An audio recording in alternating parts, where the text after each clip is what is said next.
senhoras e senhores, nós anunciamos que traríamos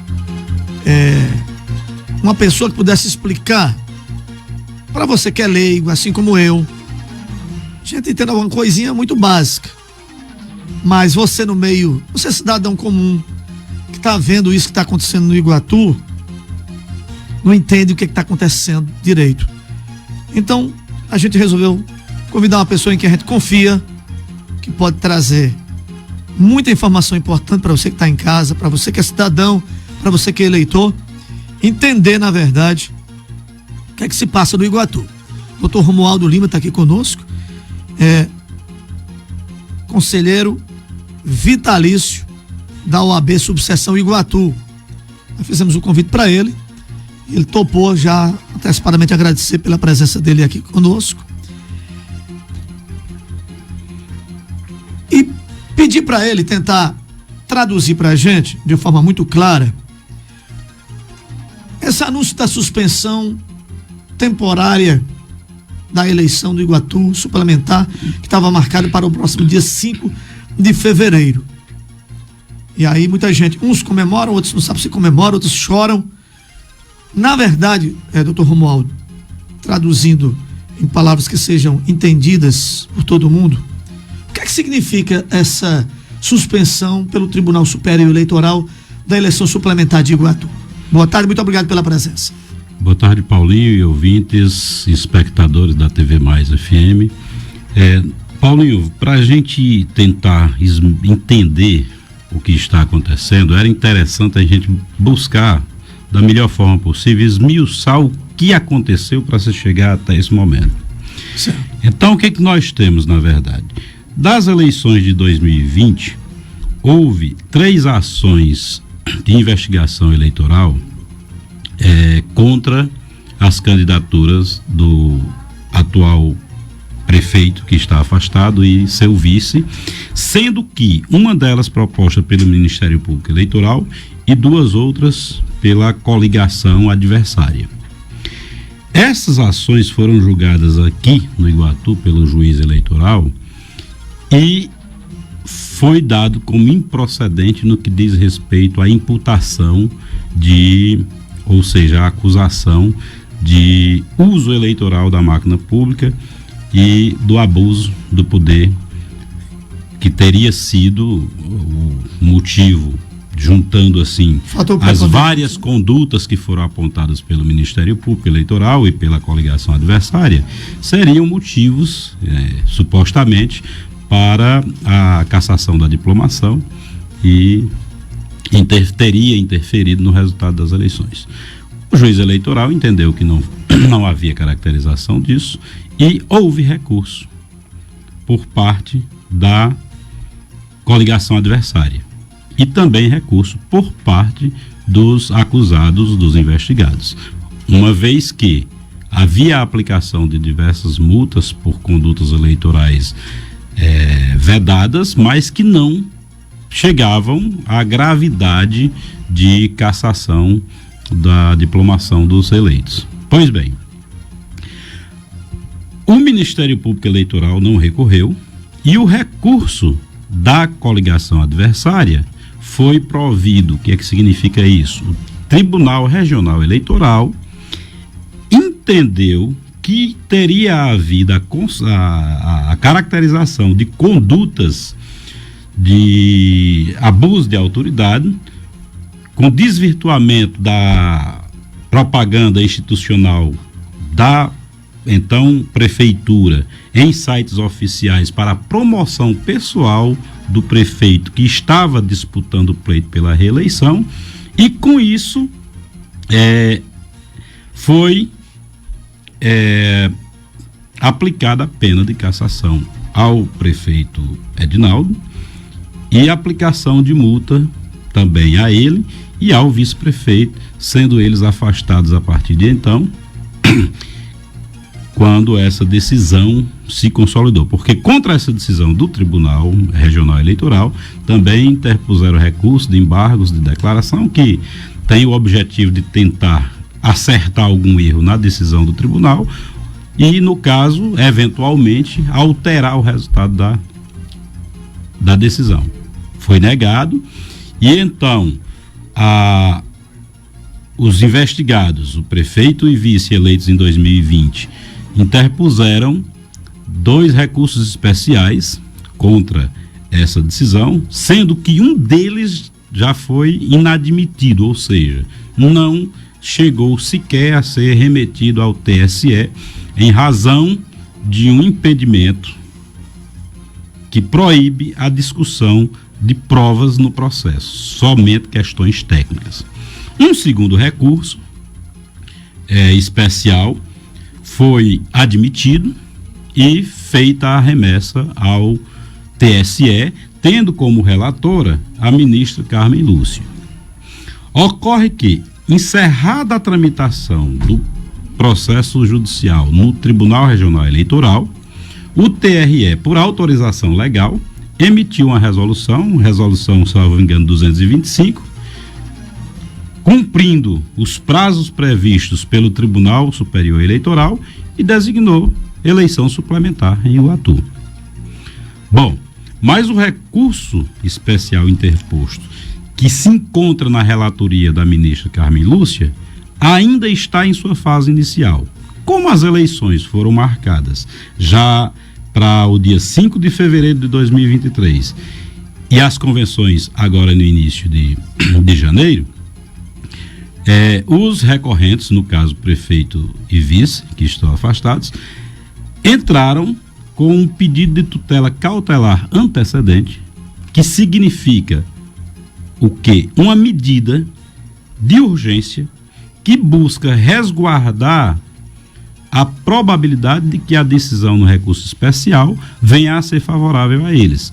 Portanto, em havendo a eleição suplementar e esse recurso eventualmente vindo a ser acatado e eles retornarem ao cargo, serem reintegrados aos cargos, isso causaria um grave prejuízo, inclusive uma situação tumultuária na cidade, até no aspecto mesmo de convivência pacífica dos envolvidos na questão. Então, essa tutela cautelar antecedente ficou a cargo do ministro Alexandre de Moraes, que entendeu, inclusive destaco aqui alguns pontos, que entendeu pela probabilidade do direito alegado no recurso especial, ou seja, segundo o julgamento sumário e ainda muito assodado, que é típico de uma decisão dessa forma, da decisão que tem caráter liminar, de que há uma probabilidade de direito e que haveria um risco muito grande em se protelar para aguardar o resultado do julgamento do recurso especial e nesse entremeio haver uma eleição onde selaria em definitivo uma situação que ainda não está consolidada no judiciário. Não houve trânsito em julgado da decisão que afastou. Apenas o que acontece é que o recurso especial, ele não tem efeito suspensivo. E por isso foi dado ingresso com essa medida para que esse recurso especial tivesse efeito suspensivo. No pedido havia pedido para reintegração nos cargos e a suspensão das eleições. O ministro Alexandre de Moraes, prudentemente, entendeu por suspender a realização das novas eleições que estavam agendadas para o dia 5 de fevereiro, até o julgamento do recurso especial no TSE, no Tribunal Superior Eleitoral.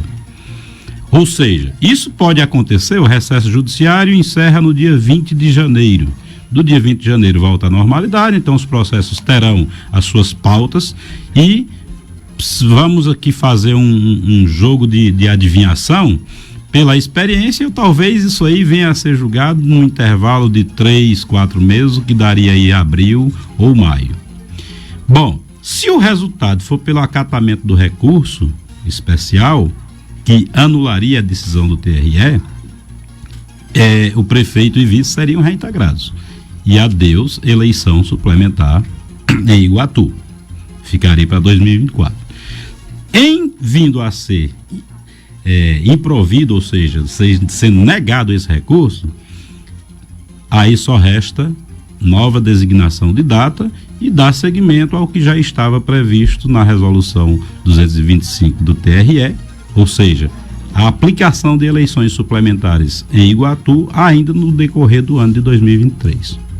Então é essa situação que se tem, tecnicamente. Não vou entrar nos detalhes de mérito, porque não me diz respeito tratar isso aqui, até porque, por uma questão de ética, não devemos falar sobre o processo em curso, a não ser nesse aspecto formal e técnico, para que as pessoas entendam o que está acontecendo.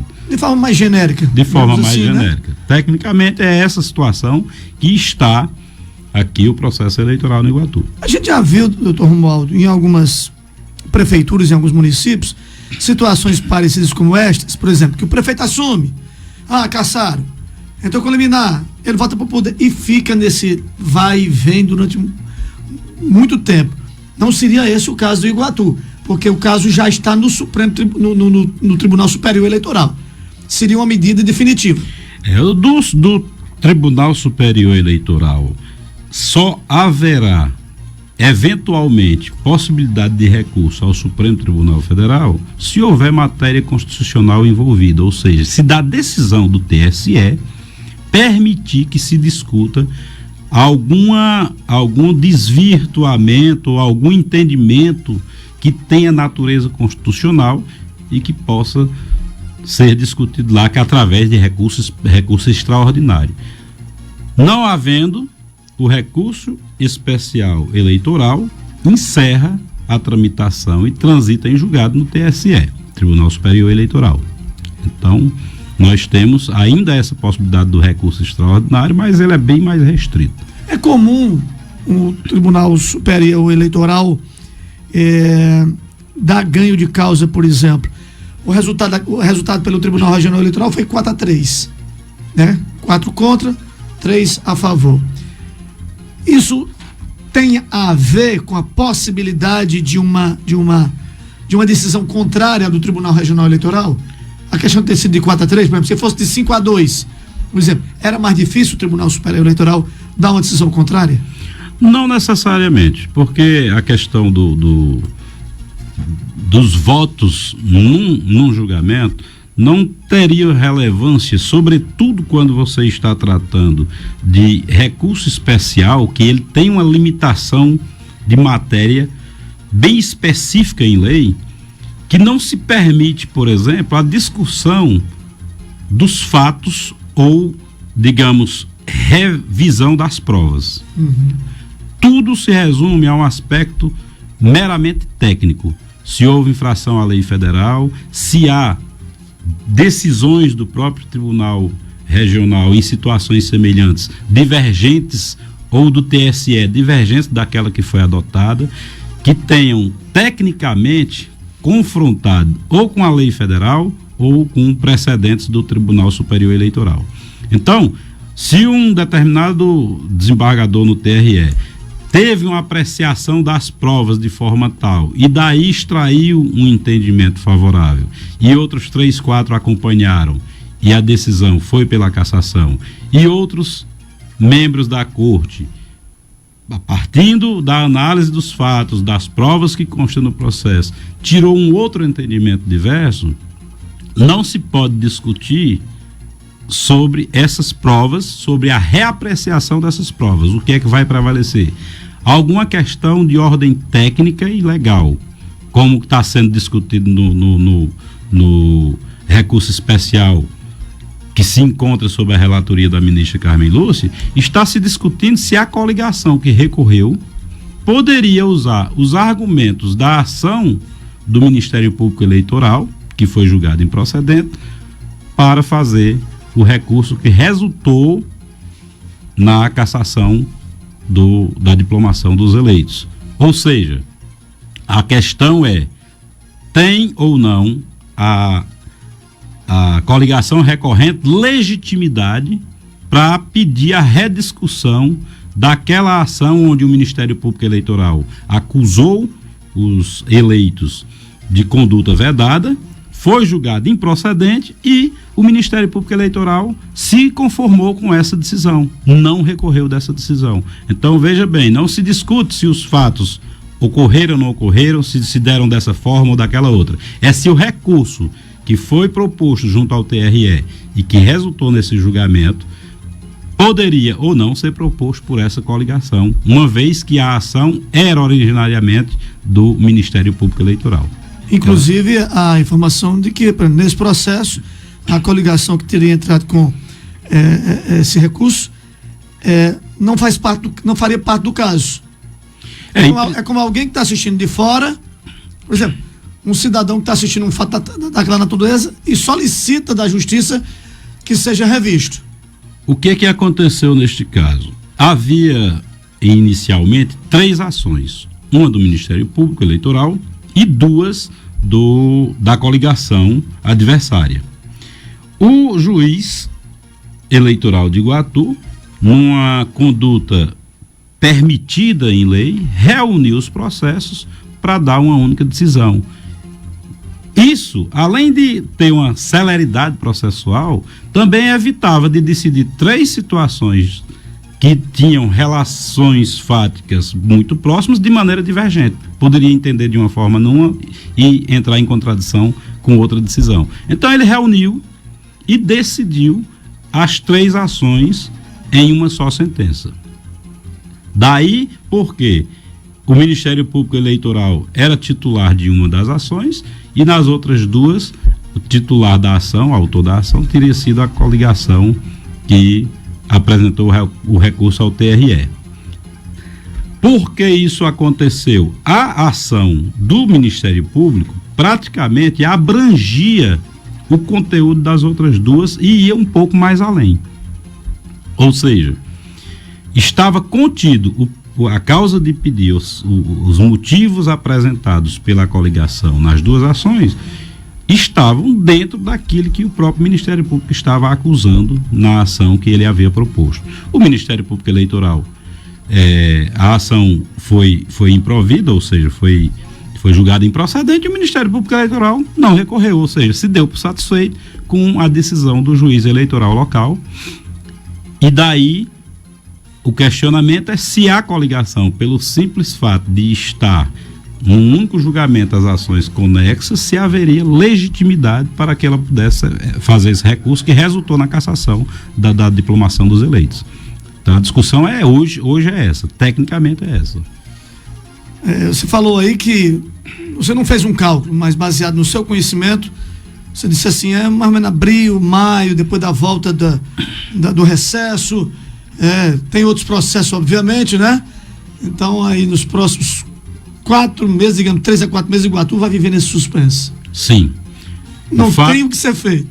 O fato é que, até o momento, não há nenhuma decisão que reintegre os eleitos nos cargos de prefeito e vice, e em assim continuarão afastados, o presidente da Câmara ou a presidente da Câmara assume, e daí continua até que se defina o resultado desse recurso especial eleitoral. Mas nós temos mais 2 anos, né? 2 anos. O Tribunal Superior Eleitoral pode passar 2 anos sem nem olhar para isso aí? Não creio que isso venha a acontecer, porque é uma situação de instabilidade política que o próprio judiciário não tem interesse que aconteça. Eu creio, inclusive, que esse recurso especial eleitoral deverá ser julgado o mais rapidamente possível, se favorável ou contrário, mas que tem uma definição e acaba com essa situação de digamos, excepcionalidade, porque não é uma situação de normalidade, nem sequer ter um prefeito e vice afastado com a assunção do cargo pelo presidente da Câmara, nem é uma situação de normalidade você ter eleições suplementares, como também muito menos de suspender a eleição suplementar que já estava designada. Ou seja, nós estamos vivendo um momento de absoluta excepcionalidade na história política de Iguatu. Vamos abrir sérios precedentes. Que, infelizmente, é o que resulta quando a disputa é do poder pelo poder, né? Não estou aqui querendo entrar no mérito, mas o fato é que nós vimos uma degradação do fazer político de Iguatu nos últimos 20, 25 anos, como o Sá acabou de falar, de disputa do poder pelo poder. E nós não vemos nada de desenvolvimento econômico, social e humano nesta cidade. Isso é fato. Não estou aqui tomando posição por nenhum dos lados. Mas é isso real. é fato. A população sente na pele quando vai num posto de saúde e não tem medicação, quando vai no hospital regional não tem uma seringa para aplicar um medicamento, quando você sai na sua calçada e o lixo está tomando conta, né? Então são situações que a gente não precisa tomar partido para dizer que estão acontecendo, que elas estão na rua, todo mundo está vendo. Quem paga são os munícipes, né? Quero lhe agradecer pela sua presença, sempre aqui nos auxiliando nisso, e aguardar o andar da carruagem, não tem outra coisa a ser feita, né, doutor? Sem dúvida. Eu que agradeço, Paulinho, Tá certo, e uma boa tarde. Obrigado.